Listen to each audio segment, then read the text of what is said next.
Պուրիտանները, ամենօրյա ընթերցանություն, Ջոն Ֆլավել, օր մայիսի 29, որ այնպիսի մահից մեզ փրկեց և փրկելու է, 2 Կորնթացիս 1:10 խոսք։ Առանց նախախնամության գործերի պատշաճ դիտարկման, դրանցից որևէ մեկի համար հնարավոր չէ Աստծուն գոհություն մատուցել։ Ողորմությունների համար գովաբանությունն ու շնորհակալությունը կախված են այդ գործերը նկատելու և հասկանալու կարողությունից, և առանց դրա չեն կարող կատարվել։ 107-րդ Սաղմոսը ամբողջությամբ պատմում է Աստծո նախախնամության հոգատարության մասին մարդկանց հանդեպ, իր ժողովրդի նկատմամբ նեղությունների մեջ, բանտարկյալների նկատմամբ իրենց կապանքներում, հիվանդության անկողնում տառապողների նկատմամբ, ծովագնացների նկատմամբ փոթորկալից օվկիանոսի վրա և մարդկանց նկատմամբ սովի ժամանակներում։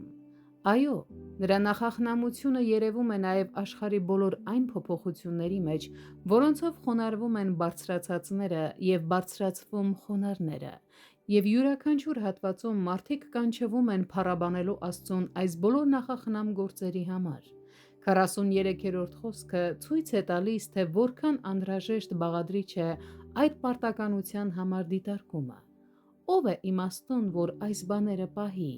նա պիտի հասկանա Տիրոջ ողորմությունները։ Սաղմոս 107-43 խոսք։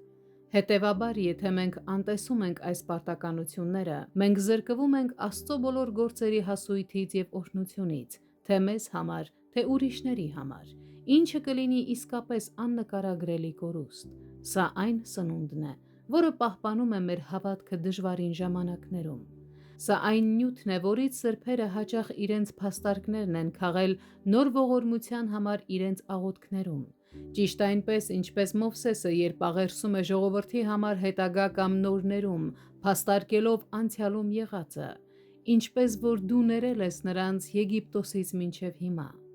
Եվ այդպես էլ եկեղեցին է աղերսում նոր շնորհների համար նույն հիմքով, որի վրա Մովսեսը աղերսեց նոր ներումը։ Եսայի 51-րդ գլուխ 9-10 խոսքեր։